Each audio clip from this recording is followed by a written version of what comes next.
আজকে আমি ব্রেড দিয়ে খুবই মজাদার একটা ডেজার্ট তৈরি করব। আর এই ডেজার্ট একবার খেলে বারবার খেতে ইচ্ছে করবে। আর এই ডেজার্ট বানানোটা একেবারেই সহজ, ভিতরে একদম ক্রিমে ভরপুর এই মজার ডেজার্ট। এটা যে কোনো অকেশনে বা ঈদে খুব সহজেই সবাই বানিয়ে নিতে পারেন। চলেন তাহলে দেখে আসি কিভাবে বানালাম এই ডেজার্ট। হ্যালো ভিউয়ার্স, আসসালামু আলাইকুম। কেমন আছেন আপনারা সবাই? আলহামদুলিল্লাহ, আমি ভালো আছি।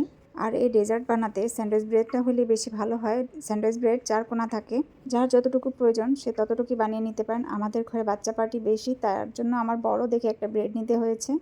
আমি ব্রেডগুলো 4 টুকরো করে নিয়েছি। এক একটা ব্রেড 4 টুকরো করে নিলেই হবে। আর আমার এই ব্রেডটা আজকে এক সাইড একটু রাউন্ড শেপ ছিল, সেজন্য মিল হইতে একটু সমস্যা হয়েছে। একদম 4 কোণা ব্রেডগুলো আছে সেগুলো নিয়ে নেবেন। এইভাবে 4 টুকরো করে প্রতিটা ব্রেড কেটে নিয়েছি। এখন সবগুলো ব্রেড আমার কাটা হয়ে গিয়েছে। এখন আমি এগুলা তেলে ভেজে নেব।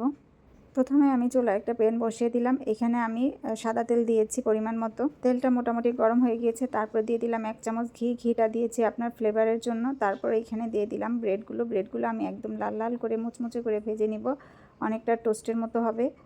আর ব্রেডগুলো একদম টোস্টের মতোই ভাজা হয়েছে। ভাজা হতে হতে অনেকগুলো বাচ্চারা খেয়ে নিয়েছে। আর এই ঘি দিয়ে যেহেতু একটু ভেজেছি, সেজন্য ফ্লেভারও বেশ সুন্দর আসছে। এই মুচমুচে ব্রেডগুলো বাচ্চারা খেয়ে নিয়েছে অনেকগুলো।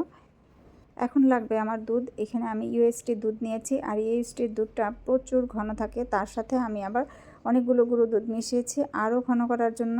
ইউএসটির দুধ কিন্তু অনেকটাই ঘন থাকে, তার সাথে আর গুঁড়ো দুধ মেশানোতে আরও বেশি ঘন হয়ে গেছে। এখানে আমি চিনি দিয়ে দিলাম। চিনিটা যার যার স্বাদ মতো, এখানে আমি বেশি মিষ্টি দেইনি। আর ব্রেড কিন্তু হালকা একটু মিষ্টি থাকে, এজন্য এখানে দুধের মধ্যে আমি একটু মিষ্টিটা কম দিয়েছি। তারপর এখানে দিয়ে দিলাম কাস্টার্ড পাউডার। পানি দিয়ে গুলিয়ে কাস্টার্ড পাউডারটা দিয়ে ঘন করে নিয়েছি। আপনারা হয়তো দেখে বুঝতে পারছেন ঘনত্বটা কেমন হয়েছে। এটা ঠান্ডা হতে হতে কিন্তু আরও ঘন হয়ে যাবে, একদম ক্রিমের মতো হয়ে যাবে। তারপর আমি একটা বাটিতে ঢেলে সাইড করে রেখে দিয়েছি। এখানে আবার 2 প্যাকেট ইউএসটির দুধ দিয়েছি। তার সাথে দিয়ে দিলাম আবার গুঁড়ো দুধ। এই গুঁড়ো দুধটা দিয়ে আরও একটু ঘন করে নিয়েছি। আর এখানে আবারও একটু হালকা চিনি দিয়ে দিলাম, মিষ্টিটা যার যার স্বাদ মতো। তারপরে এটা আমি ভালোভাবে জাল করে নেব। আর চিনি দিলে একটু পানি ছাড়ে, পানিটা শুকাতে যতটুকু সময় লাগে ততটুকু সময় আমি জাল করে নেব। দুধটা জাল করা হয়ে গেলে আমি এক সাইড করে রেখেছি।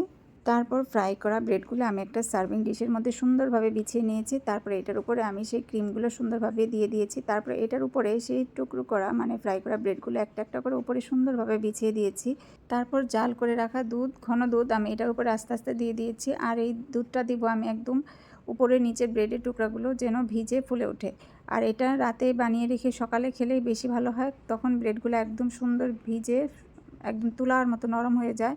তারপর উপরে দিয়ে দিলাম বাদাম। আমার ঘরে কাঠবাদাম ছিল, সেই কাঠবাদাম দিয়েছি। এখানে যদি আপনি পেস্তা বাদাম দেন দেখতে বেশি কিউট লাগবে, সুন্দর লাগবে। পেস্তা বাদামের কালারগুলো সবুজ, এই জন্য পেস্তা বাদামটা দিলে বেশি সুন্দর হয়। তারপরে এখন এই যে খাওয়ার পালা। এখানে ভিতরে ক্রিমে ভরপুর, বাচ্চারা তো খুব মজা করে খেয়েছে।